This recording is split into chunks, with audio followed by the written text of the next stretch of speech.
You know that spring is starting when you can't breathe through your nose and your throat is sore and the allergies are back again. So if I start crying, it's not because I'm very emotional, it's just because I'm very allergic. Hello beautiful bookworms, my name is Katrina and welcome to my channel, and today I'm gonna be doing a book review for you guys.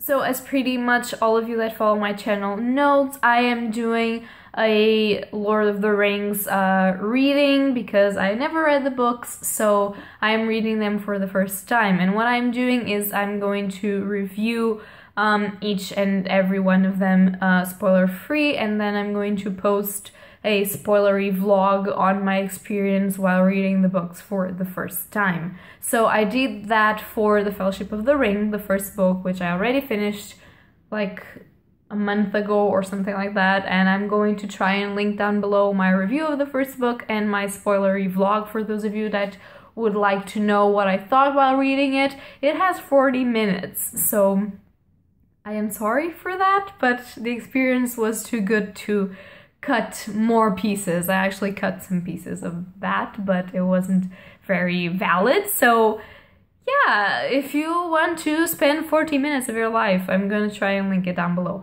But today I'm going to be talking about the second book in the Lord of the Rings trilogy, which is The Two Towers. And I finished this book late last night as the time and I'm posting this video, I believe, if this goes up on Monday. And I loved it. I actually did really love it. So firstly, a disclaimer, this is going to be a spoiler-free review of the book, so I'm not going to go into too many details. So for those of you that want to actually see my reactions and know what I thought about different characters and different details, I am going to post when that edit is finished and exported the secondary vlog of the trilogy where I talk spoilers of the entire book and of my reactions about it. So let's get into non-spoiler video. So The Two Towers, as you obviously know and as I already said, is the second part of the Lord of the Rings trilogy. And The Two Towers, it's basically, I can't give you too many spoilers, but it happens after something in the other book, The Fellowship of the Ring, where the main characters, or the Fellowship, get all separated. So this book basically follows them while they are separated into tiny little groups, and what is going on with each and every individual group and in the world of the Middle Earth in the time period where this book develops. So basically what I noticed in this book was that, firstly, the beginning of the book was really strong. So, I'm sorry, it's really difficult to read.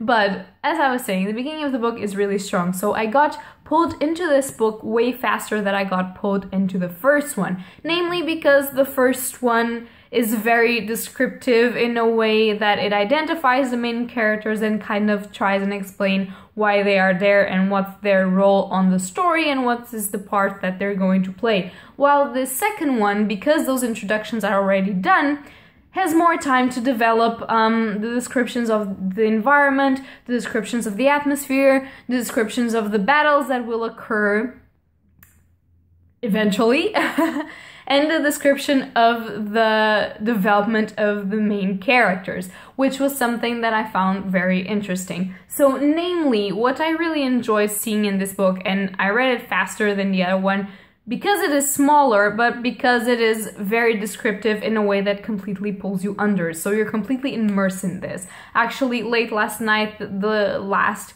50 or 60 pages that I had to read, I just eat them, like completely. I ate them in a way, like I completely devoured the book, like, oh.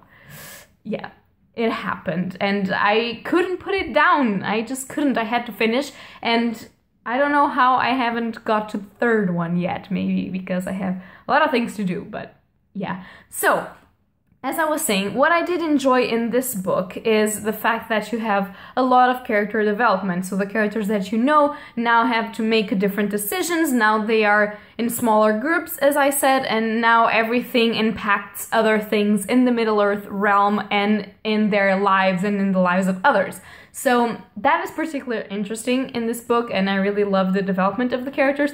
I can't say particularly what development I enjoyed most because that would spoil people that haven't read or watched the movies, but I loved the character development in this book. I loved the dialogue of the characters is way more fleshed out than in the first book of the trilogy.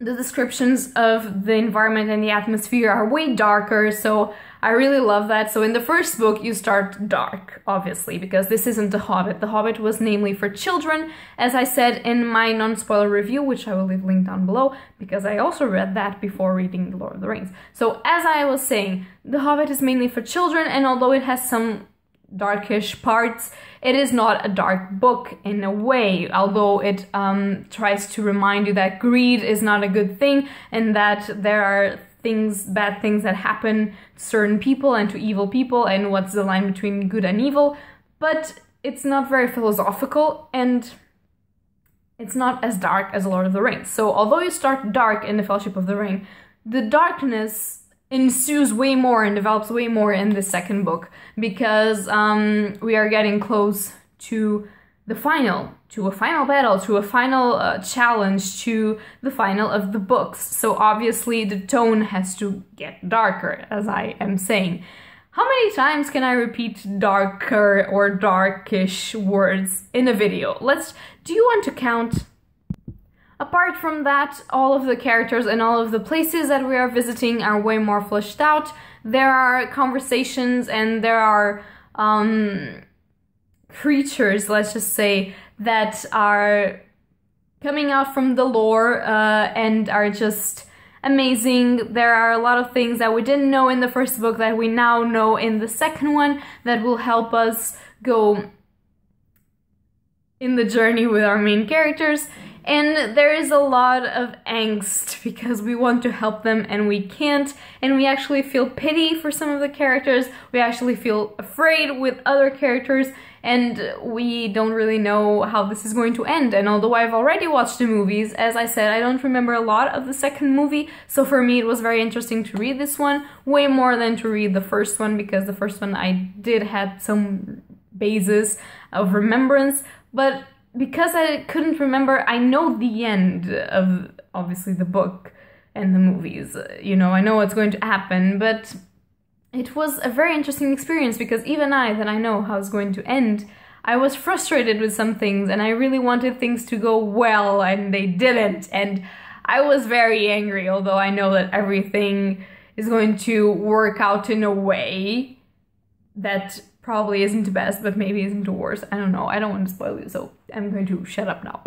So to end this non-spoiler review, because there's not a lot that I can say about a middle book in a trilogy without spoiling people that haven't read or watched it, I just want to say that I really love it, and if the third one has a pacing like this one, because the pacing was way faster than in the first one, if it has, I plan to end it really fast. At least that's my plan, and I am loving reading this, and I don't know how I haven't read this sooner. So if you haven't, be advised that you will regret every moment that you're not reading this book.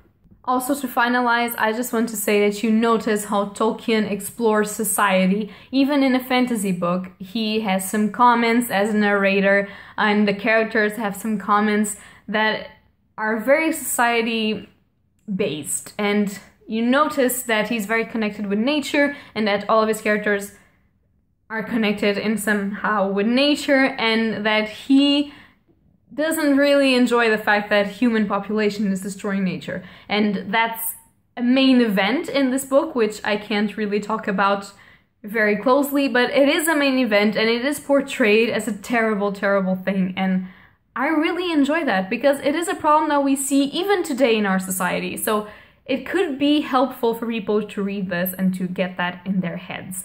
And there are also some ironic parts that I really enjoyed, but I can't say more than this, so if you want to know more than this, go watch my spoilery vlog when it's out, okay? So this was all for my Two Tower non-spoiler review. I hope that you guys enjoyed this video. If you like it, leave a like or subscribe. And tell me please if you've read the books, what do you think about the Two Towers? Please non-spoilers for the third book, although obviously I know the ending, but I don't want to know anything in between because sometimes there are parts that aren't in the movies, so I want to be surprised by that. And yeah, just comment down below something. So that is all for today, guys, and happy readings to you all. Bye!